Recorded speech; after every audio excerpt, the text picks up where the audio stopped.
Nigel Cecil, equity as you like it. Hello, chakabatis, strawberries and love to all my equitable friends.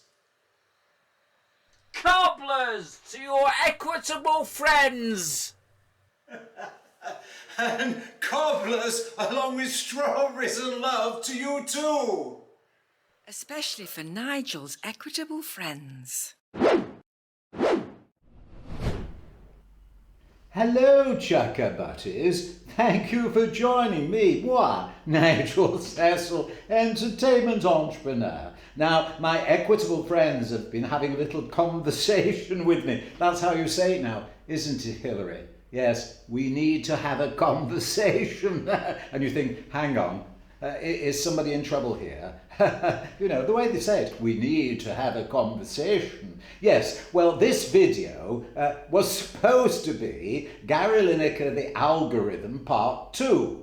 But one of my equitable friends, in an alter ego form, started media training and coaching courses. Well, back in the day when there was only party line telephones and radio, and some, I think, even had crystal sets, did they? Yes, the little whisker. Newspapers ruled the day, and television was just coming. It was sort of starting. 12-inch screens, and make sure the little spot on the screen doesn't give you radiation. Well, in those days, there was no university courses to learn about media and communication.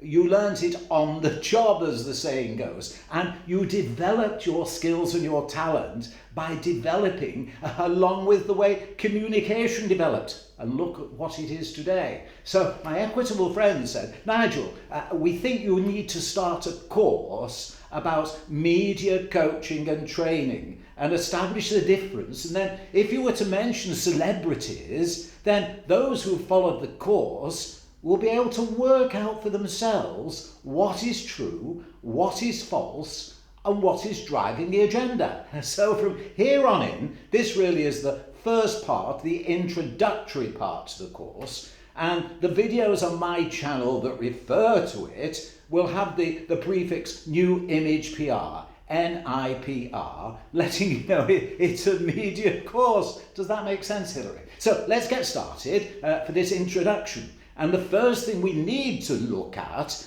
in relation to the Gary Lineker debacle is what media privilege is, and probably the 4 most important privileges. Have a look at this. Stay the course and join me for the course. Media privileges.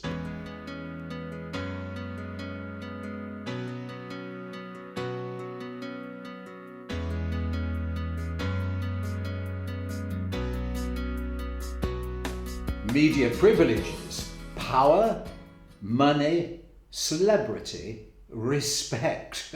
And over the course of their lifetime, my equitable friend, in doing the media training and coaching, has met with prime ministers, presidents, former presidents and presidents-elect worldwide and discussed these sort of media communication ideas. But of course, they weren't allowed to mention it publicly, were they? No, not the details, because of course, nobody says, well, I've spoken with them and discussed that. No. You keep that quiet. But I understand, as long as everyone subscribed to democratic principles, then that passed the test. Because we have to uphold that, don't we, Hilary? Yes, it's a core principle with us, upholding democratic principles. So on with this course introduction. Now, so you've got there the 4 media principles of power, money, celebrity, and respect. And I'm not being critical of Gary. I'm deliberately, through this course, hoping to give you the information for you to decide, because it's always difficult to find out all the facts. And indeed, just compare Marcus Rashford with Gary Lineker. Now, Marcus Rashford brought up the subject of free school meals for children. Brought up that subject. What did everyone discuss? Free school meals for children. Now, Gary Lineker brought up the subject in his tweet about migrants and them coming into the country, illegally or otherwise. But what are people discussing? Gary's right to free speech. So they're not discussing the issue, they're discussing something completely different. Whereas with Marcus Rashford, they discuss the issue. And that's where the problem lies. And that's why one needs to understand media communication to then realise what's gone on in this particular case. Not least because everyone seems to forget, and they need reminding, that yesterday's news is today's chip paper.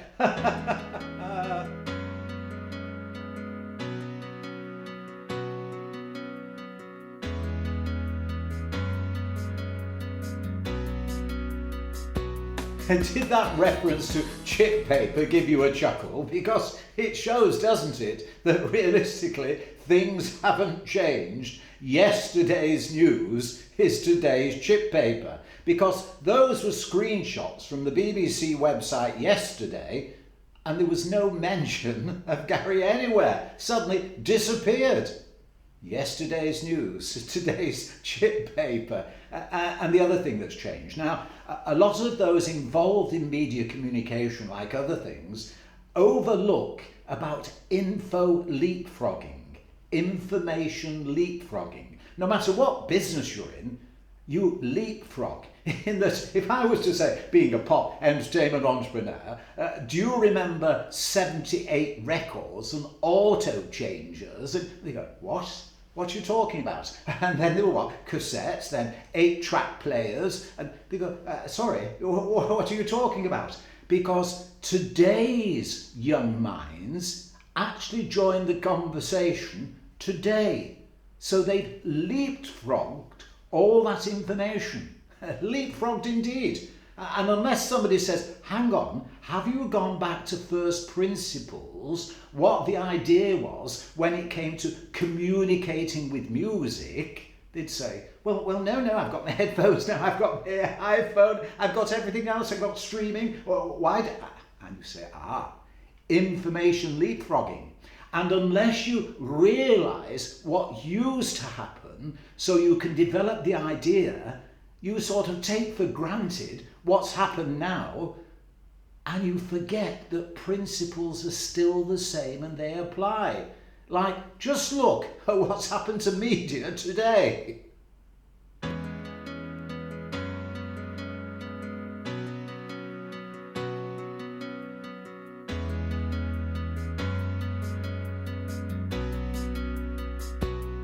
Now I apologise because I realise you didn't have the opportunity to take in all the information on that caption, but we will be looking at the issues raised by that caption during the course. And if you want to know more about the course, about media communication and coaching, then hit the subscribe button and you'll see when a video comes up with the reference New Image PR, NIPR, and you'll know it's about the course. But that caption shows how the world of communication has changed, because there's now so many outlets for you and everyone to access information.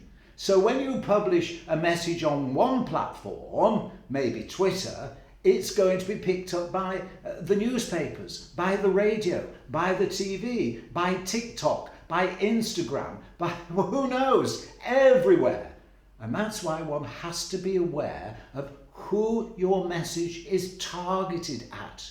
Who are you trying to communicate with? And in fact, what is driving your desire to communicate? But there's another thing that's changed, which we know from when we got early on involved in media communication, and that's attention span. Because everything is now instant, it's demonstrably notable that back in the 60s, it was generally accepted that the attention span, that's the short-term attention span, not like the long-term when you're building a brick wall, but the short-term instant attention span was 15 seconds. And that's why television, when it started commercial, adverts were based on that 15-second round. So in other words, you introduced something in the first 15 seconds and reinforced it in the next 15 seconds, which gave you the usual block of a 30-second advert. Somebody didn't just toss a coin and say, let's have them for 30 seconds. No, they did the research and realised that was a good time to introduce a topic, develop a topic and sell it. So the 30-second advert. But now the latest ideas about the attention span is it's down to 8.5 seconds. So back in the 70s, 15 seconds, now 8.5. It's nearly instant. In fact, just try this. Can you look at this next little video and concentrate on it without your mind drifting somewhere else? 8.5 seconds.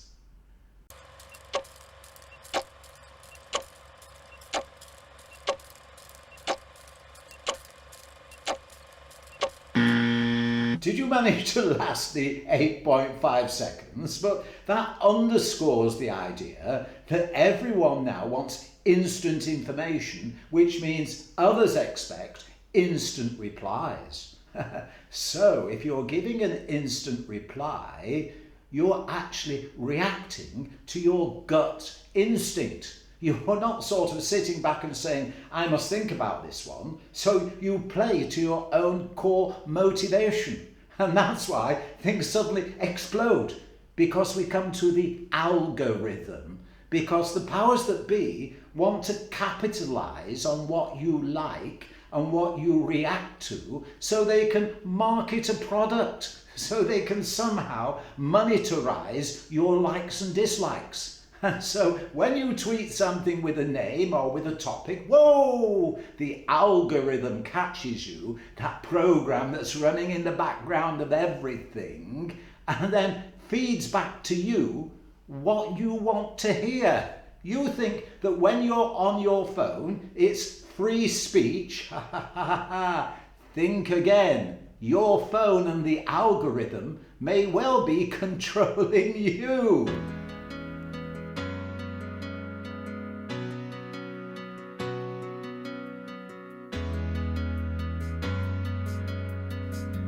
Go on then, please ask yourselves, are you expressing what you freely think, or is what you think being controlled by the information you are being fed by the algorithm? It's something you may consider, and during this course, over the next few weeks or so, we'll be exploring that particular aspect. But of course, it also means with the algorithm and the short attention span that the majority of people are reacting to the most minimal bit of information. They want to know, is it true or false? They don't see the areas in between. Is it black or white? There's no grey. There's nothing in the middle, because you haven't got time to consider the middle if what you want to do straight away is, react. So it's the minimal information that generates the reaction. And that might not start things going into the right direction, because the algorithm can suddenly say, we've seen that, whoa, and suddenly it takes off in a direction that no one expected. So the question with Gary, and again I'm not being critical, was Gary aware of what the tweet might do and how the algorithm might pick it up? Or was it done in all innocence, just saying, well, I'm just an ordinary guy giving a reasonable expression of what I think?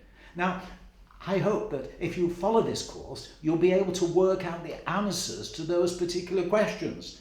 But indeed, my last video, and I only get a few viewers, generated quite a few responses. And I'm going to pick on one particularly because it identifies Gary's name wrongly.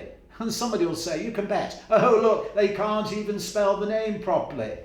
But that's not relevant. That's totally irrelevant to the issue. Look what the tweet says.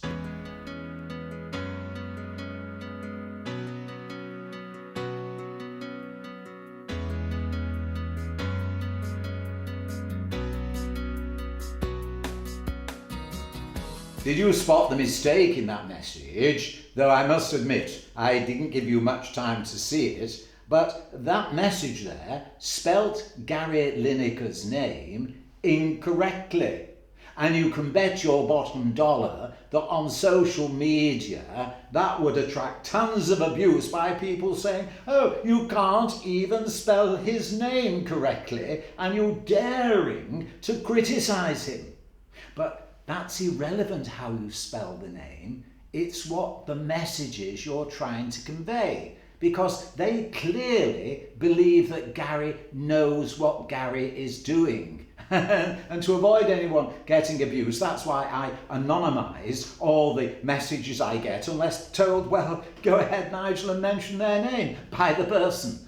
So anonymised. But how does that person know that Gary knows what Gary's doing? Because have they met Gary? Have they had a conversation with Gary? I suspect not, but because of the celebrity status, they've already taken a decision to decide. And somebody's tweeted and said, Nigel, have you spotted, in fact, that those coming out to support Gary are actually associated with the Labour Party? Because indeed, one of the former bosses of the BBC, who appears to have supported Gary, was a candidate for the Labour Party once and gave thousands of pounds in donation to the Labour Party.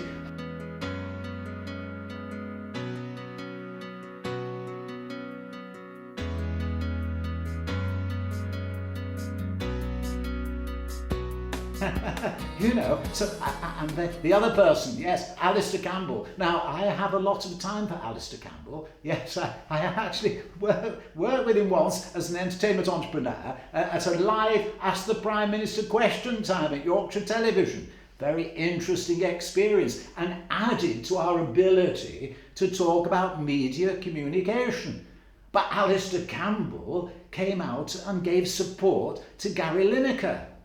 Now, was that support conditional on what he knew about how Gary was developing his social media? Well, during this course, I'll be hoping to explain that and help you understand as well and develop your ideas about media training and communication, and maybe avoid this question and answer, because it's something I really dislike in communication nowadays, and it's this.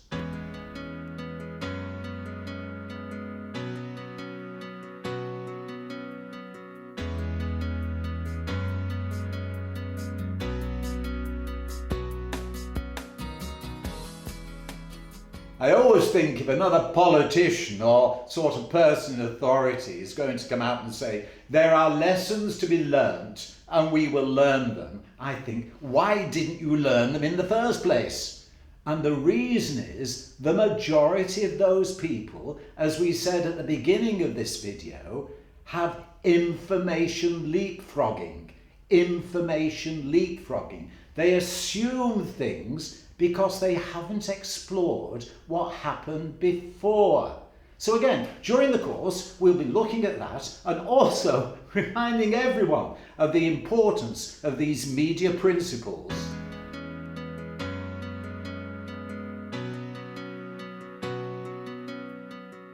Media principles, and those specifically relating more directly to media privilege. And we'll be discussing those sort of topics throughout this course relating to media training and coaching. So if you'd like to join me, hit the subscribe button and watch out for those videos that have the prefix New Image PR, NIPR, and you'll know that those are the ones relating to the media coaching and training course. And we'll have a bit of fun, because I always like my little bit of info entertainment, especially questions from my equitable friends. So please feel free to get in touch and say what you'd like advice on, because, you know, I'm only too happy to interact with you. But we always finish with our little bit of fun with our info entertainment. That will continue. Hilary, what joke-a-rooney have you got for me? Have you got my joke-a-rooney?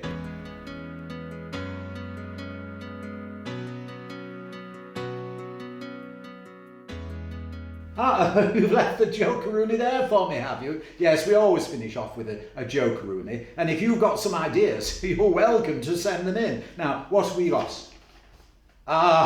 This one obviously relates to the algorithm and the way it works.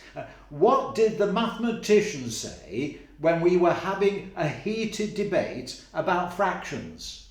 What did the mathematician say when we were having a heated debate about fractions? Algorithm kicks in, yes. We'll have to agree that our opinions are divided. Our opinions are divided. And that's what the algorithm does. It separates things and feeds back what you want to hear. So I hope if you follow this course, we'll end up being at least united in knowing what motivates everyone when they try to communicate and get their message across. So please join me for the course. And of course, the normal Nigel video service will be resumed as soon as possible. And remember, I'm not seeking to blame Gary or anybody at this particular point. I'm giving the information for you to assess for yourself how you think the message is being put across and what you believe the message is all about, from Gary or anybody else for that matter. So until the next NIPR New Image PR course video, strawberries and love to you all. All the best. Nigel Cecil, equity as you like it.